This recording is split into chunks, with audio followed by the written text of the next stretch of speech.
Good morning friends, welcome to English book class. Friends, English book class में आप सबका स्वागत है। फ्रेंड्स, नो कि हम लोग बिहार एसटीईटी इंग्लिश का सिलेबस पढ़ रहे हैं। आप टीजीटी की तैयारी करते हो या पीजीटी की। ओके फ्रेंड्स, एक बात और मैं बताना चाहूँगा, यह जो चैप्टर है know English the literary term, यह सिर्फ बिहार टेट के लिए ही नहीं है।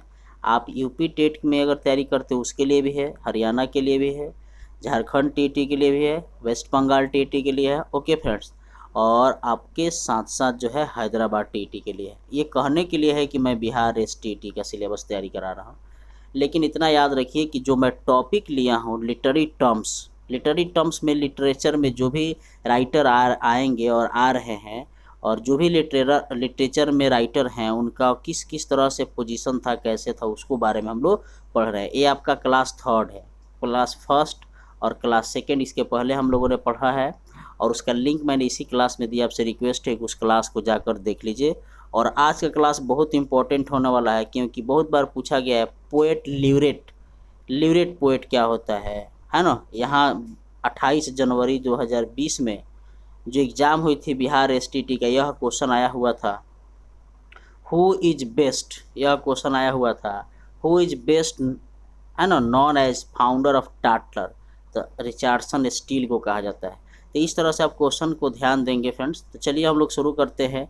लिटरेरी टर्म्स में आज आपका 65 नंबर क्वेश्चन। इसके पहले हम लोगों ने क्लास 1 से लेकर क्लास सेकेंड तक 30 देखा था, और क्लास सेकेंड में 30 से लेकर 65 देखा था। ओके, 64 देखा था क्वेश्चन। आज का जो क्लास थर्ड होने वाला है, इसमें हम लोग क्वेश्चन जो है 65 से लेकर 90 तक देखें, जो हमेशा हमेशा के लिए आपका प्रॉब्लम क्लियर हो जाएगा।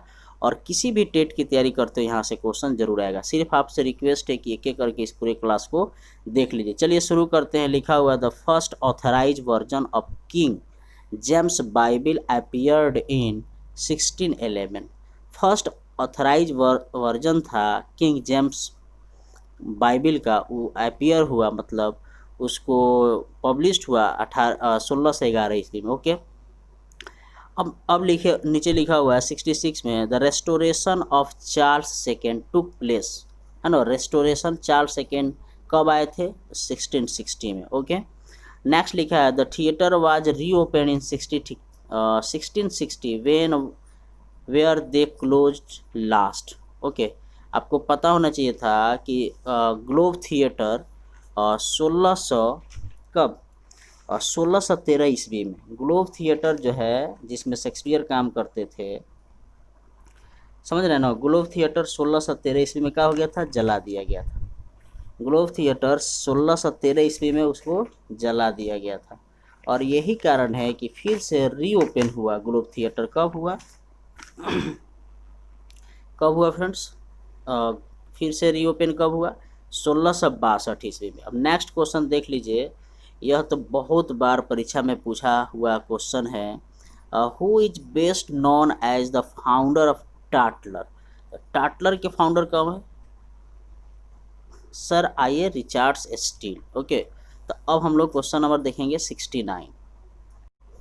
देखिए 69 क्वेश्चन बहुत इंपॉर्टेंट है। Doctor Johnson's, okay, doctor Samuel Johnson थे। The dictionary of the English language was published 15 April 1755 को। डॉक्टर सैमुअल जॉनसन ने the dictionary of English language publish किया था। इन्होंने 40,000 वर्ड्स एंड देयर मीनिंग के साथ पहली डिक्शनरी लिखा था। ओके फ्रेंड्स, अब हम लोग देखते हैं क्वेश्चन नंबर 70।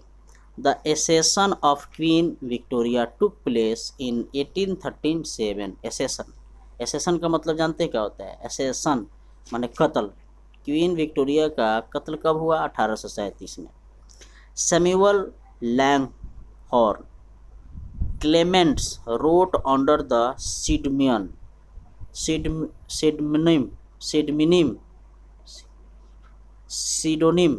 ओके, सीडोनिम लिखा हुआ है तो मार्क ट्वीन हो जाएगा आपका। 72 देखिए, who wrote under the pseudonym of Eric Blair. Eric Blair किसने लिखा? जॉर्ज ऑरवेल ने लिखा।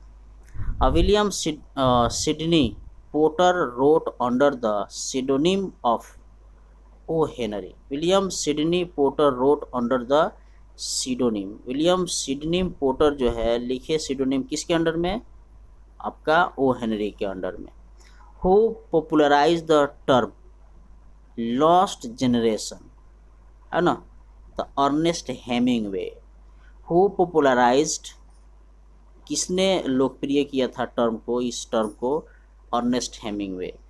अब देखिए यहाँ क्वेश्चन जो लिखा हुआ है बहुत इंपॉर्टेंट लिखा हुआ है। Pulitzer prize is awarded by, जो पुलिट्जर प्राइज दिया जाता है वो आपका कोलंबिया यूनिवर्सिटी में दिया जाता है। कोलंबिया यूनिवर्सिटी कहाँ है? न्यूयॉर्क, अमेरिका में है। Nobel prize for literature is awarded, आपको पता होना चाहिए कि नोबेल प्राइज जो लिटरेचर में दिया जाता है, टोटल नोबेल प्राइज 8 सब्जेक्ट में दिया जाता है, ठीक है ना। ये बहुत बार क्वेश्चन आ भी चुका है कि नोबेल प्राइज कितने क्षेत्र में दिया जाता है, फील्ड में देता है 8, जिसमें लैंग्वेज भी है। तो आपका स्वीडिश एकेडमी नॉर्वे में जो स्वीडिश एकेडमी है वहीं से नोबेल प्राइज दिया जाता है। अब 77 में कह रहा है the Booker prize for the best original novel is awarded. जो बुकर प्राइज है, ओके फ्रेंड्स, जो बुकर प्राइज है वो आपका दिया जाता है कहाँ? यहाँ मैन ग्रुप, है ना, man group guide hall, man group guide hall, London, England में। ध्यान देना है, मैन ग्रुप गाइड, यहाँ बुकर प्राइज दिया जाता है। अब हम लोग देखेंगे question number 78। Friends, question number 78 बहुत बार परीक्षा में आ चुका है। Average of a verse of 2 lines length rhyming with each other at end is called, the verse of 2 lines जो होता है ना लेंथ राइमिंग, 2 लाइन्स का जो राइमिंग होता है उसको हम कॉपुलेट बोलते हैं, कॉपुलेट। और 4 लाइन का जो होता है उसको क्वार्टरेन बोलते हैं। देखिए यहाँ 4 लाइन का, तो यह दोनों क्वेश्चन जो है 4 जो ऑप्शन दिया गया है इस पर हम लोग आगे क्वेश्चन सेट किए हैं, देखेंगे। अभी आप ध्यान देना है 2 लाइन्स लेंथ राइमिंग का मतलब होता है कॉपुलेट, ओके।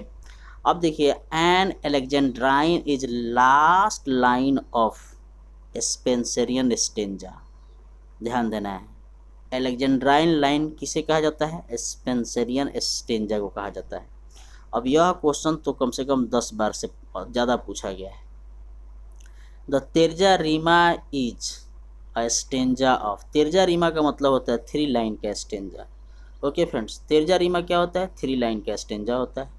अब देखिए द स्पेंसरियन स्टेंजा कितने लाइन का होता है? 9 लाइन का होता है, ओके। ध्यान देना आपको, स्पेंसरियन स्टेंजा कितने लाइन का होता है?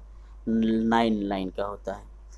And iambic pentameter lines, iambic pentameter क्या होता है? 5 फीट होता है।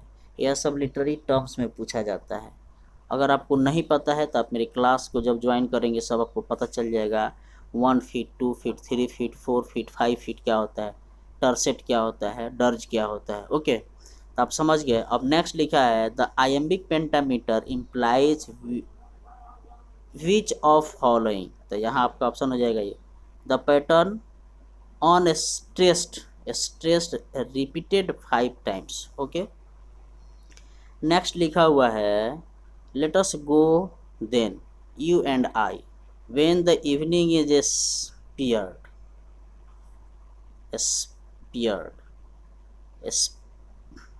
spread, evening is spread out against the sky like a patent etherized upon a table. The above lines have been written free verse, okay friends, free verse लिखा गया है। अब आपको यहाँ ध्यान देना है an alexandrine is a verse line in iambic pentameter. जो एलेक्जेंड्राइन वर्स होता है वह आयम्बिक पेंटामीटर में लिखा गया रहता है। क्वेश्चन नंबर 86 देखेंगे एन आयम्बस कंसिस्ट ऑफ, ऑप्शन पहले हम लोग देख लेते हैं उसके बाद देखेंगे। तो ऑप्शन आपका ए हो जाएगा, ओके। नेक्स्ट क्वेश्चन लिखा है ब्लैंक वर्स क्या होता है? ब्लैंक वर्स क्या होता है? तो अनराइम्ड आयम्बिक पेंटामीटर होता है, ओके फ्रेंड्स। ब्लैंक वर्स क्या होता है? अनराइम्ड आयम्बिक पेंटामीटर होता है। And free verse is poetry, free verse is poetry, जो फ्री वर्स पोएट्री होता है वह क्या होता है friends? Conforming to no regular metre, यह कन्फर्म करता है कि कोई भी पोएम में रेगुलर मीटर नहीं होता है। एंड बीओवुल्फ आप समझ लीजिए कि फर्स्ट ओल्ड इंग्लिश एपिक है।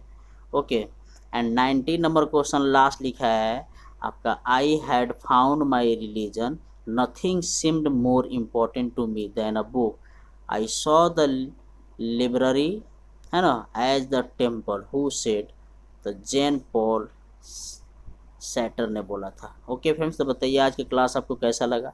कल हम लोग नोट्स पढ़ेंगे शेक्सपियर पर। तो आज के लिए इतना ही फ्रेंड्स। जय हिंद, जय भारत, वंदे मातरम।